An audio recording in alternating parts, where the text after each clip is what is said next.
Hello, everyone, and this morning I'm so honored to talk to Dr. Sally Roesch Wagner. She is the Executive Director of the Matilda Joslyn Gage Foundation. And Sally, good morning, and thank you so much for chatting with us on our podcast. I'm delighted to be here with you. Thanks for asking me.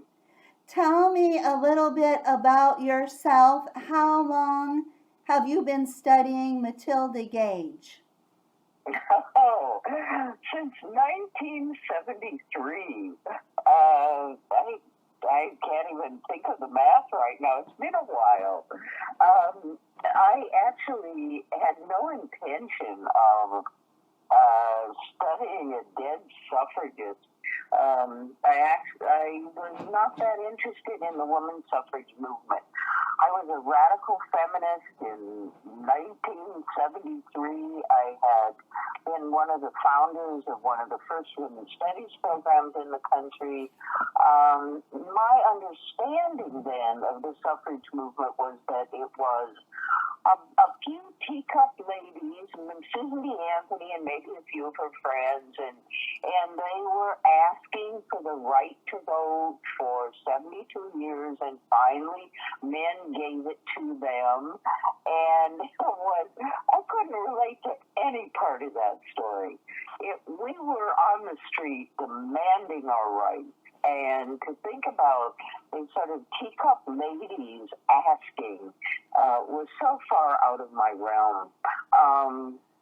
It's a right women should have had, and that they were asking for it instead of just taking it.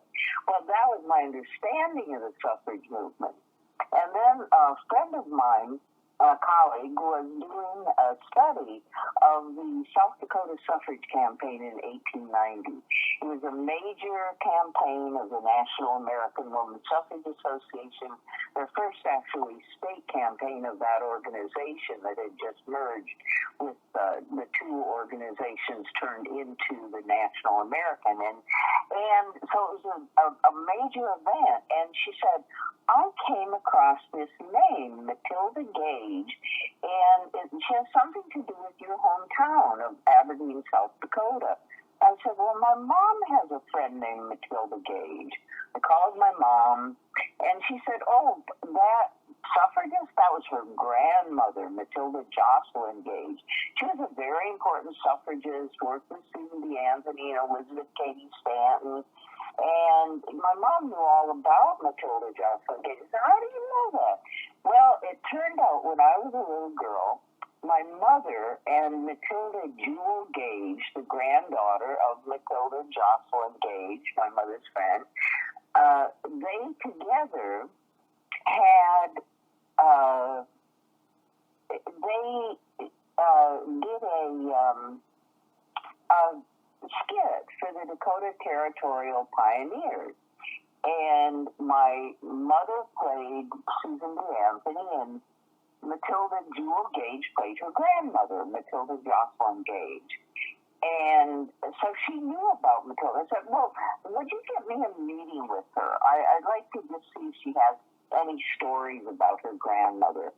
I thought, in my women's studies class, I felt like I needed to cover the women's suffrage movement, but I didn't want to talk about it, so I'd bring somebody in. Well, I thought, oh, it would be wonderful if I would have a good anecdote that I could share, and then turn it over to somebody who cared about the suffrage movement to talk about it.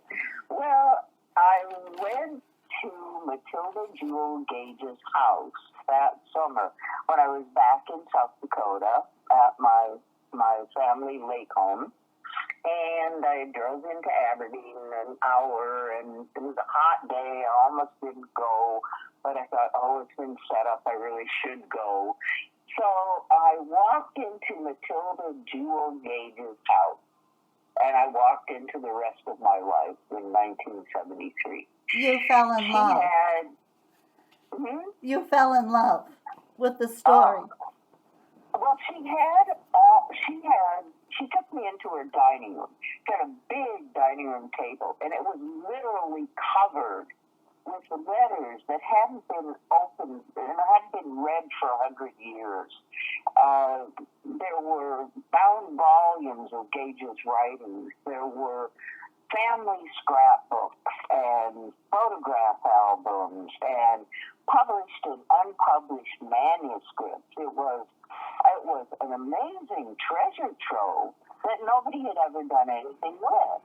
And it had been sitting in Matilda Joslyn Gage's house in Aberdeen, South Dakota. Matilda was in her late 80s, and in walked somebody who looked at this and thought, "Ooh, that looks fun." And I started picking up the letters, opening these letters that hadn't been opened for 100 years. They were mostly to her father, to Matilda Joslyn Gage's father, who was the son of Matilda Joslyn Gage. So one of the letters is what changed my life, because in the letter, Matilda Joslyn Gage writes to her son something to the effect of this: Mrs. Stanton is a Benedict Arnold of the movement, but she is nothing compared to Susan B., who has destroyed our movement. And go ahead. I was hooked. Wouldn't you be? Yes, I was going to say I would be hooked. I bet you got a good grade in that class. It was like somehow this lady was handing you this giant gift of history, and you were so astute. I mean, you were right there, but I mean, you took advantage of it. I mean, that was brilliant in so many ways. Now tell us, everyone wants to know, what was the rift between Matilda Gage, why we don't know her so well in history, and about Susan B. Anthony and Matilda Gage. Well, that took me years and years and years to figure out what Matilda was talking about. The first thing I wanted to determine was, it was just some kind of malcontent who was jealous of Susan B. Anthony and Elizabeth Cady Stanton was saying these things. Did she have any importance in the movement? Was she kind of an outsider? And so I went through to really see, year by year, the National Woman Suffrage Association, who were the officers. And what I found was that Stanton, Anthony, and Gage were the triumvirate of that 1869 to 1889 organization. Susan B. Anthony was president once, Gage was president once. Stanton was typically the president, but she was kind of a titular head. She really hated meetings. She didn't like to go to conventions, so she was just kind of the figurehead. And the workhorse was Matilda Joslyn Gage and Susan B. Anthony. Now, Gage was a theoretician as well and a writer. She and Stanton wrote most of the documents. Anthony was the public presenter. She didn't have children. She wasn't married. She could be on the road. And she was a paid worker, typically for the women's rights movement, and before that, for the anti-slavery movement. That's how she made her living. And so she was a paid lecturer. And so what I realized was that Anthony was an activist, but she couldn't write. She said, when I put pen to paper, it's like I'm on stilts. She had a writer's block that was legendary. She was an activist. She was an organizer. Well, Gage was a writer and an organizer, and Stanton was a writer, not an organizer. So you see, Gage sort of, she complements both of them, but she does work with both of them. And she's equally important with them. She's typically the chair of the executive committee of the National Women's Suffrage Association, which is running the day-to-day operation, which she did out of her home in Fayetteville, New York. Which is your museum now. Yeah. So exciting. The rift was this. When that's sort of the background. I realized that that she really was important. So to see when she said that about Stanton and Anthony, what was she talking about? Because she was a co-worker, equal with them. It was in 1889.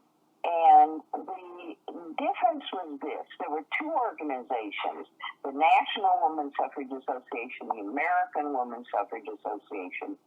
The American had ministers for their president periodically. A male minister was actually their first president. The National had no male officers. And it was run completely by women. They felt like they had to have their own voice.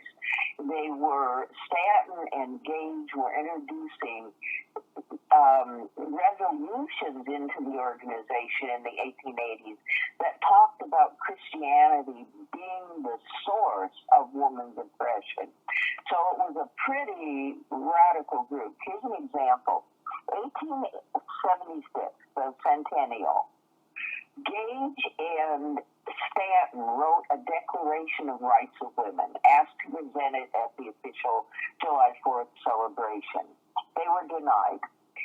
Stanton would have nothing then to do with the celebration, but Anthony and Gage and three other women presented illegally the Declaration of Rights of Women at the official July 4th celebration. They interrupted it. They did this action knowing they would probably be arrested. They weren't, but Gage said, we were willing to be arrested. She wrote this in the History of Women's Suffrage. We determined, whatever the mandate to the contrary, to make the presentation. We did it not for the women of our time, but we did it for the daughters of 1976. So they would know that their mothers of 1876 had impeached the government for its treatment of women. That's so amazing. That's so amazing. And that was what the National did on July 4th. What the American did, the American Women's Suffrage Association, they had a tea party.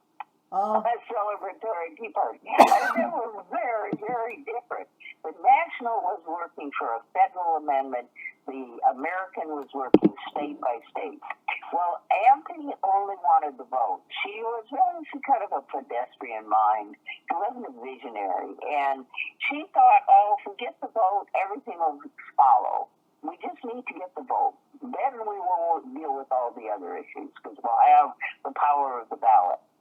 So she arranged for a merger between the National and the American. And that merger brought in the Women's Christian Temperance Union. And Gage called its president, Frances Willard, the most dangerous woman in America, because the Women's Christian Temperance Union, it wasn't just that they wanted to get rid of alcohol and tobacco. They wanted to put God in the Constitution, prayer in the public schools, and create a Christian nation, which would have, of course, destroyed democracy because you would have had to pledge allegiance to whatever interpretation of the Bible and Jesus that, whatever political power was in office would decide. Nobody knows what Jesus would have done. But you have a whole lot of different interpretations and different Christian denominations. So Gage said that is the greatest danger of the hour. She tried to stop the merger. She was unsuccessful. She dropped out of the movement. Now, she went on to form an organization to fight to preserve the wall of separation between church and state and keep religion from encroaching on government. And initially, Stanton said that she would join her and be part of her movement. But then Anthony held the carrot of the presidency of the National American over Stanton, and Stanton became the president of this merged organization and didn't join Gage's organization. So that's how Gage felt she was the Benedict Arnold, because they had worked together and would later work together to hold, the feet of Christianity to the fire, to hold Christianity accountable for the oppression of women. And of course, Gage saw that Anthony had destroyed the movement. Now, what did she mean? Well, what happened after that merger? The movement became more and more conservative. The National Americans finally, before the vote, began making the argument in order to win the South. They made the argument, give women the vote because women's suffrage is a way to maintain white supremacy. And it's also a way to maintain native-born supremacy against all these immigrants that are coming in. And why? Because there are more white women than there are African Americans, and then there are immigrants. And you give us the vote, and we'll be right there with you, maintaining white supremacy and oppressing the immigrants. So that was the argument they ultimately made. Did Susan Did Susan B. Anthony go along with that then? Yeah. Oh my gosh. She asked Frederick Douglass not to come to a convention. He came every single year. She asked him not to come to a convention that was being held in Atlanta, in the South. And I did a women's suffrage movement anthology for Penguin Classics. Gloria Steinem did the foreword, and it's actually the first intersectional women's suffrage anthology. And in it, I have a letter that was written by Frederick Douglass's widow when she attended the National American Women's Suffrage Association convention in 1900. Anthony was the president. She was presiding. And this letter says, "The colored women do not like Miss Anthony.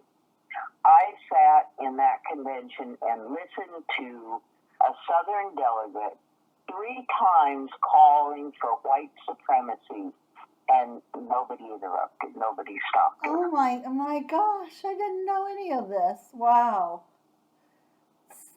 It's unbelievable. Well, really, Matilda Gage was more forward-thinking in demanding to separate church and state, and including everyone.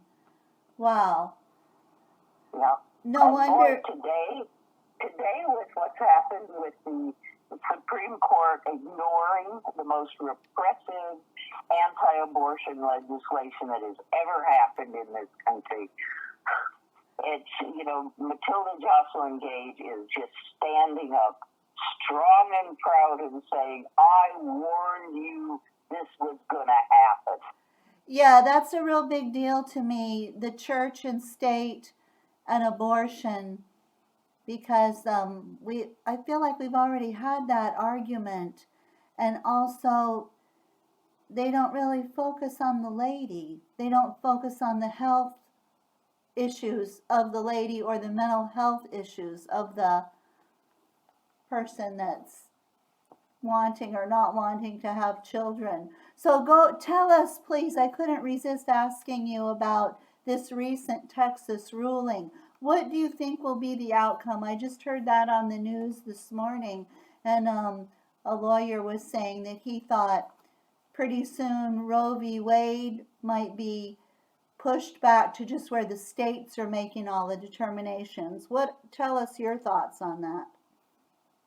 Well, I have a picture that I keep dear to my heart. That is my daughter, who was about 7 at the time. She's now in her 50s, and we're dressed in black, and we're carrying coat hangers that we dipped in red paint, and we have signs on our abdomens, on our wombs, saying "Property of the State of California." It was a pro-abortion demonstration in Sacramento before Roe v. Wade, and it was when the California state legislature was considering a bill to make abortion legal, and we held a demonstration outside of the state capitol. We won Roe v. Wade. We won against the Christian fundamentalists And a majority of the Christian denominations believe that under certain circumstances, abortion may be the most moral decision a woman can make.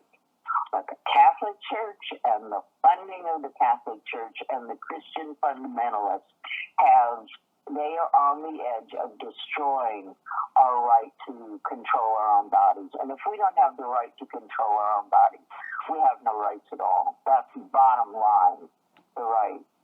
So I'm absolutely in mourning and anger that we fought so hard for this right, and now we're on the absolute edge of the Republicans. And let's name who's doing this. It's the Republicans. It's the Republican state legislatures that have passed all these repressive bills. It's the Republican-appointed Supreme Court nominees that Trump got in because McConnell wouldn't let Obama appoint the Supreme Court judge when the vacancy happened. You know, was it illegal? It was certainly an immoral act. And so, we're on the edge of losing this because of the fundamentalists and because of the Republican Party. And I'm pissed. And I'm pissed for me, and Matilda Joslyn Gage is on my shoulder saying, I am pissed as well. I'm pissed too. Because, like I said, I thought we'd already done all this. Yep, and eternal vigilance is the price of liberty. But I want to tell you what Matilda Joslyn Gage's position was, because Please. It's not only the encroachment of the government, religion on the government that we're dealing with, that she would have totally opposed, but Matilda Joslyn Gage and also not Susan B. Anthony, no. Matilda Joslyn Gage and Elizabeth Cady Stanton held this position. They said they believed in the sacred right of the unborn. And they said, what is the most sacred right? And that is the right to be wanted and chosen and welcomed into the world. And the only way you can ensure that is if a woman has the absolute final decision about whether or not she will birth. And she is the only one who can decide if she's ready to welcome that child into the human community. And so, they took the position of, we care about the unborn. And we care about the most sacred right. No child that is unwanted should be brought into the world. If the mother isn't ready, that she needs to be the one to make the final decision. Not the government, not the church, but the woman herself. They always focus on the child. They never focus on the mom. And, we have to realize, I love my children to bits, but we have to realize that sometimes some people just don't want to have kids, or they're not ready at that time, or, right. I'm in total agreement with you. I'm so lucky you're saying this. The 85 to 90% of women who are going to lose the right to get an abortion in Texas. I mean, at 6 weeks, you can't get an abortion after 6 weeks. Most people are pregnant at 6 weeks. Who you can don't even know. Right. And and a majority of those women are already mothers. They just know they're not ready to have another one. They're saying it will affect the poor people, the people without financial means the most, because the people with finances can go to California and have an abortion, but the people that aren't in that position will be left to maybe inappropriate means. People will still have abortions, but it might be by an unhealthy way to do it. I'm very sad about the whole thing. And women are going to die. I mean, this is a death warrant for women who can't get a legal abortion, and they are. They're going to go for whatever means necessary. That was what happened before Roe v. Wade. You know, women were dying because they were coat hangers. That's why in that demonstration we had coat hangers that were dipped in red paint because women were aborting themselves with coat hangers. It's depressing when women were dying. And it's very depressing when you think that that someone's forced to be in a position they don't want to be in. That position, they can't get out of it. That's a heavy weight on their shoulders, a real heavy weight on their shoulders. Now, it's an atrocity. Nowadays, everything has changed because everybody has a platform, a loud platform. With Mitch McConnell and Donald Trump, all those folks had a giant platform, so they made progress. Yep. Tell us about your museum itself. The city that it is in is Syracuse, or that's the destination. Yeah, it's a village right outside of Fayetteville, outside of Syracuse, Fayetteville, and 20 minutes from downtown Syracuse. And what we did, I moved here in '99 to save the house. It was rental property, it was suffering from deferred maintenance, and it probably would have been taken down sooner or later because it just wasn't being repaired. The neighborhood had changed. It's what? The neighborhood had changed.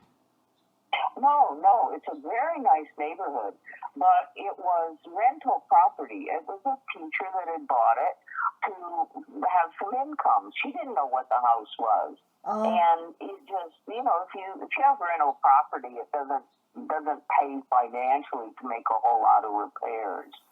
And so I got in touch with her, we talked about it, and we were able to, I did a capital campaign, and we raised $1 million to purchase and restore the house. Oh, that was so, how did you do such a giant campaign? I mean, that's a brilliant idea, but it's so expensive. I don't know how you pulled that off.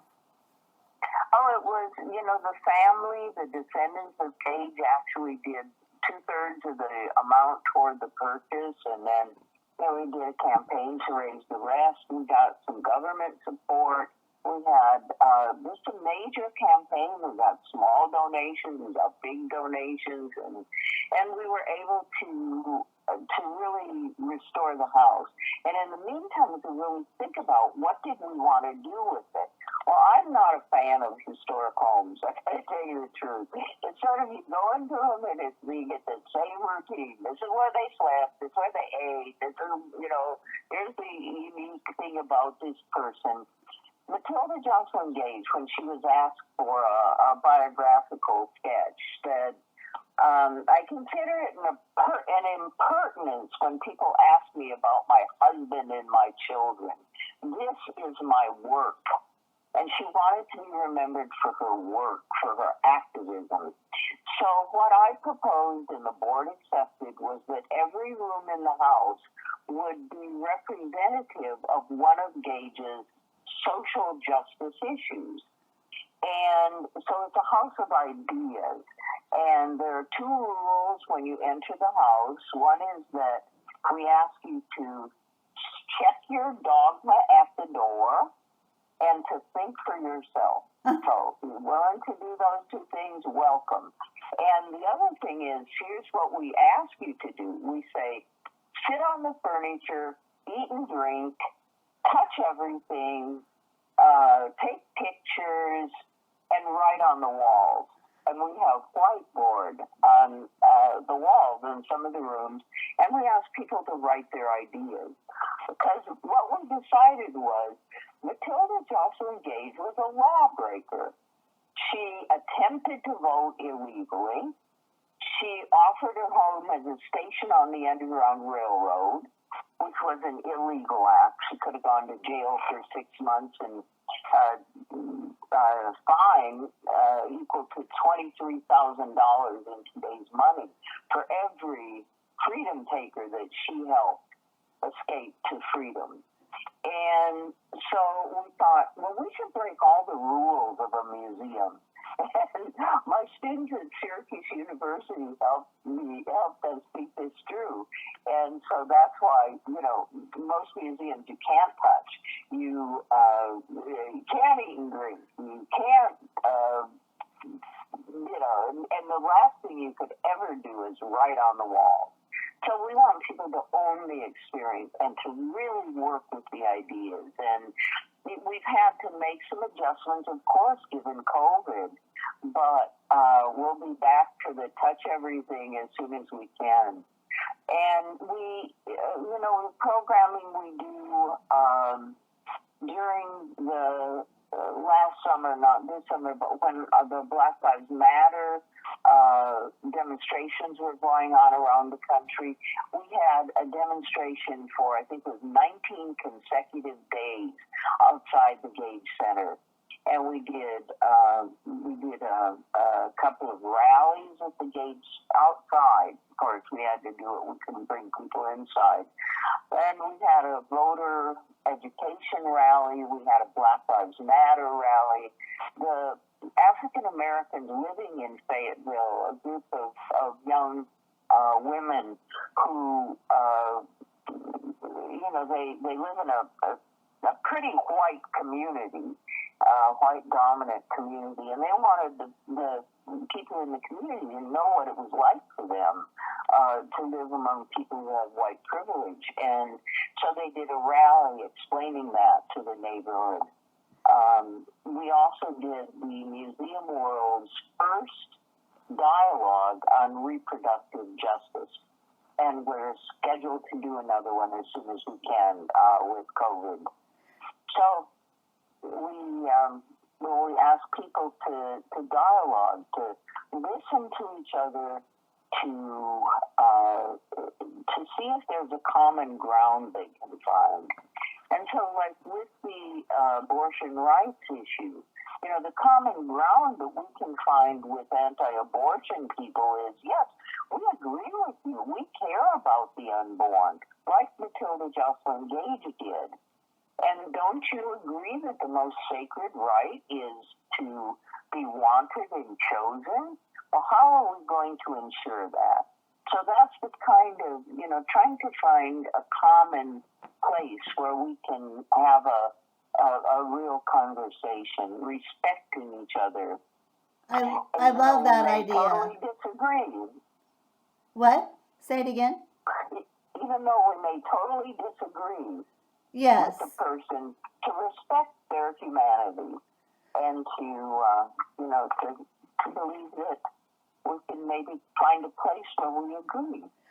I love watching the video about your museum because you said you wanted people to come and have tea and cookies right there. I'm going to go there.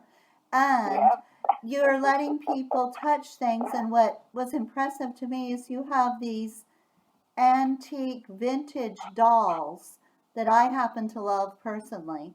I used to have some of those when I was little from my grandmother. I don't have any anymore. They were broken. But you have some. Those are very expensive. But you let people touch them, and you have a dress-up place for children. Are children welcome at your museum?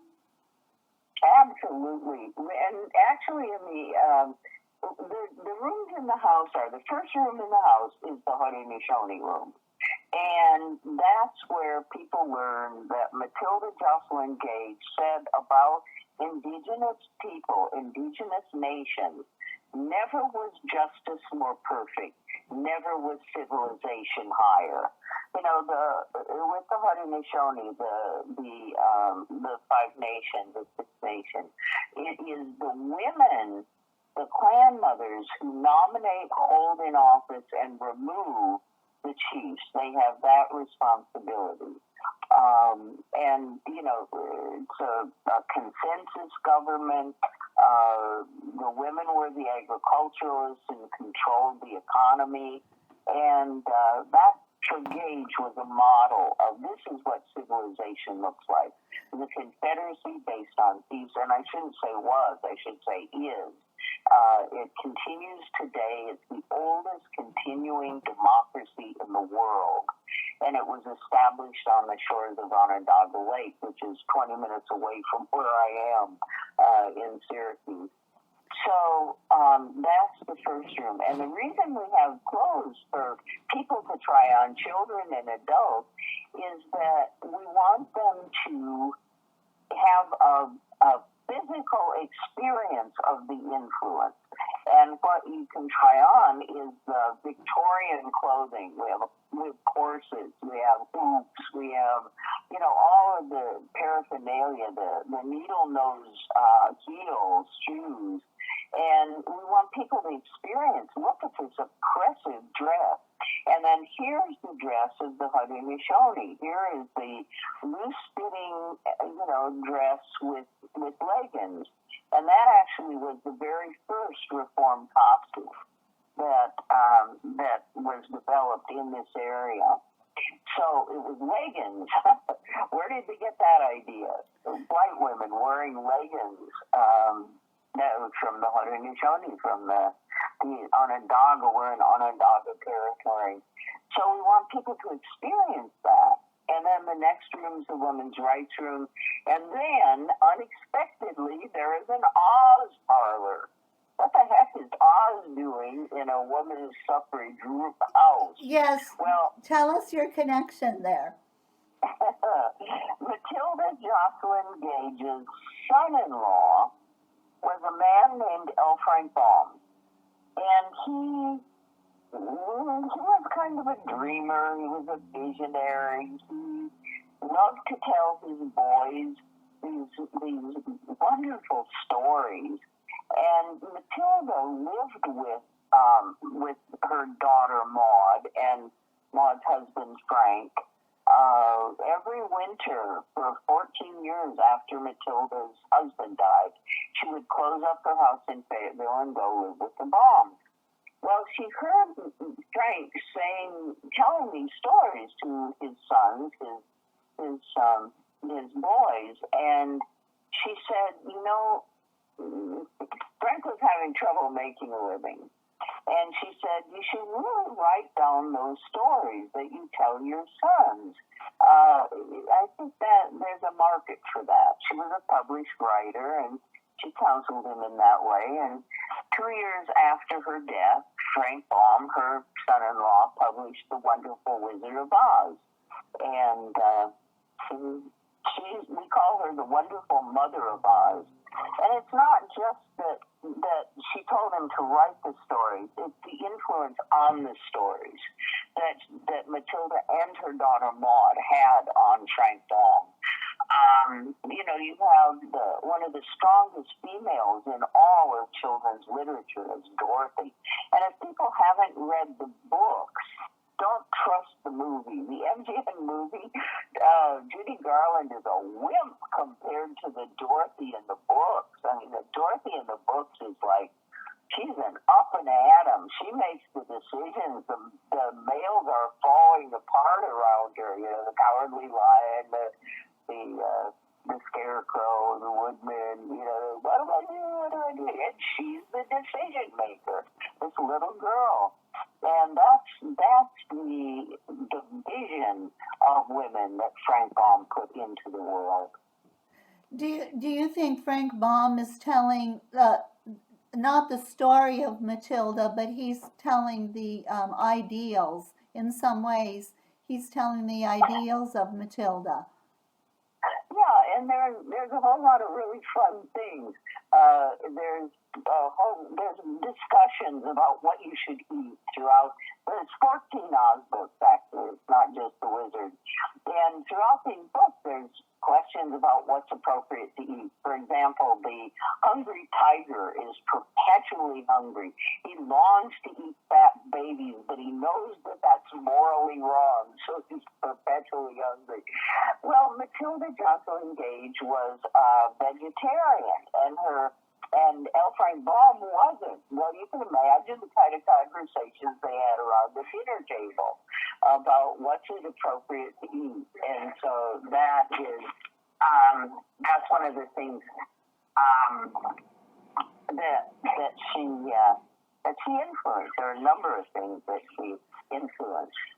I saw on your website that you recently had one of your many interesting events at your foundation. You recently had a showing of the PBS American Experience about L. Frank Baum. And then I read that he said one day the book just wrote itself. He came through the door and he sort of had a vision, and the book just wrote itself. And I would like to think that was a large input from Matilda Gage and her daughter. Yeah, I think that's probably. Yeah, we couldn't do the showing in the Gage Center. We did it virtually, and then we had a discussion with an exclusive discussion with the filmmakers, which was really fun. Oh, that's wonderful. What I wanted to ask you was Matilda Gage religious? Did she feel she had a higher calling? You know, her religion is very complicated. She grew up in a household where her father was experimenting with different kinds of religions, or seeing what made sense. Swedenborgianism, Baptist, then Swedenborgianism. But later in life, Gage becomes a theosophist. And I think that is probably the closest to religion that she had. But she had a great moral calling with Native Americans, with women of all kinds, all color, rights. She was interested in equal rights for animals, for women, for everyone. It seems like she was so morally interested in good things, in good things for everyone. Mm-hmm. And I think, well, I always hesitate to say what Matilda would have said, but I think she was not a strong believer that morality rested within organized religion. Oh. In fact, I think she saw organized religion as in many ways the enemy of morality. In her 1893 classic, Woman, Church, and State, which, full disclosure, we have it for sale in the Matilda Joslyn Gage gift shop online. Okay. In that book, Woman, Church, and State, she exposes in 1893 that Catholic priests are sexually abusing children and women. And she also exposes sex trafficking. And she says, if there was a morality, it would be opposed to this sort of behavior. But she sees Christianity as allowing sexual exploitation. So she's against some of these bad things that somehow go along with some of the good things of religion. But tell us, how does someone, so if they want to find your museum if they're in Syracuse, when is your museum open? What is the current status with the COVID? That must have been so difficult for you. Yeah, we now, because we really are doing best practices, and we don't want to have large gatherings in the center. People must be masked, and we provide masks if they don't have them. And also, you need to make an appointment online. So go to the website, and I'm going to spell her name because people have trouble with the Joslyn. It's MatildaJoslyn Gage, MatildaJoslynGage.org. And that brings them to your website. Yeah, that'll bring them to the website, and that's where you can schedule. We just have to make sure that we don't have too many people in the house at once. And so we're doing it just by appointment now. We're hoping we don't have to close, but at the moment we're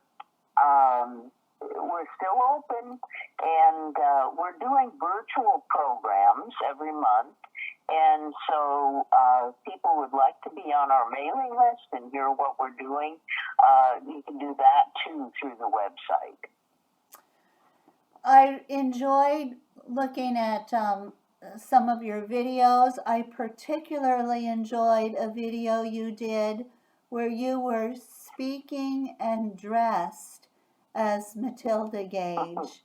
It was very beautiful. You had a very beautiful vintage blouse on, and I'm interested in sewing. I always want to make one of those. It was a gorgeous outfit, and that was a very good video. Where can people find more information about her? Do you have those links on your webpage? Because I found some things there actually. Yeah, we have a lot of information on the website. And also, it's Matilda Joslyn Gage in 1973 was virtually unknown. And now it's so exciting to me that with the work that I've done and others have joined in, and it's been a joint effort, that now if you Google Matilda Joslyn Gage, you can go down that rabbit hole for weeks. There's a lot of information about her online. One just has to watch one of your videos for about 30 seconds, and one is enamored with your passion for her. So you've been... Thank you. Well, I also it's engaging.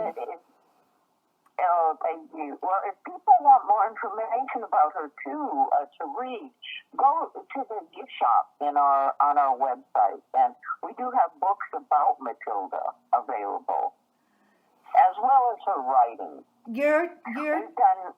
Go ahead. We've done a series, a little pamphlet series of her writings to make those available to people as well. Her writings on religion. We have The Wonderful Mother of Oz, which talks about all the ways in which she influenced moms, and her Woman is Inventor. And also, people may want to look at the Matilda Effect. It's a phenomenon that was named for Matilda to describe women who have done amazing things but got written out of history, like Matilda Joslyn Gage. And what did you call that? What did you call that again? The Matilda Effect. Okay, Matilda Effect. Yeah. I just found her. I mean, I'm grateful to you for telling us all about her. I mean, you're taking care of her in a way. You're her mom now. Well, I think she captured me in 1973, and she hasn't let go. But now there are so many people who know about her, are writing about her, really looking to her for a vision. As Gloria Steinem said about her, this is the woman who was ahead of the women who were ahead of their time. She's the visionary that can give us a way forward today. And she tells us that we need to look to indigenous women. She tells us that we need to beware of religion telling us what to do through getting power in government. She tells us that while enslavement was outlawed with the 13th Amendment, there are more enslaved people in the world today than there have ever been. Sex trafficking, wage trafficking, job trafficking, and she wrote about that. She tells us all these things. And when she did a flag presentation speech in well, during the Civil War, 1862.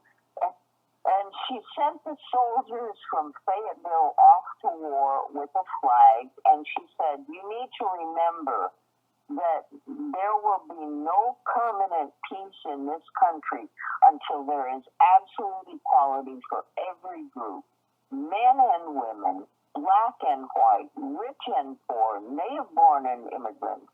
And so she is the intersectional mother that we need to know about. This is wonderful. Well, Sally, thank you for telling us about Matilda. Thank you for taking care of Matilda. And the one other thing I wanted to say was Maud Gage, her daughter. I just think it's so odd, or whatever word you want to use. Maud Gage was surrounded by these magnificent visionaries, these very important, powerful people that really shaped history, shaped the women's movement. I just think that's so interesting. Mm-hmm. Well, thank you for giving me the opportunity to share about those. I'm very grateful to you for that. Oh, I'm so appreciative. You're so big on my podcast. You're one of my biggest people now.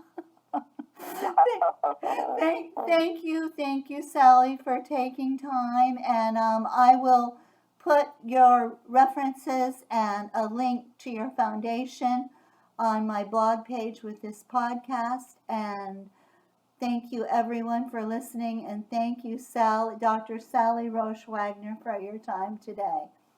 And we're looking forward to going to your museum. Bye. Great. A visit. Bye. Bye.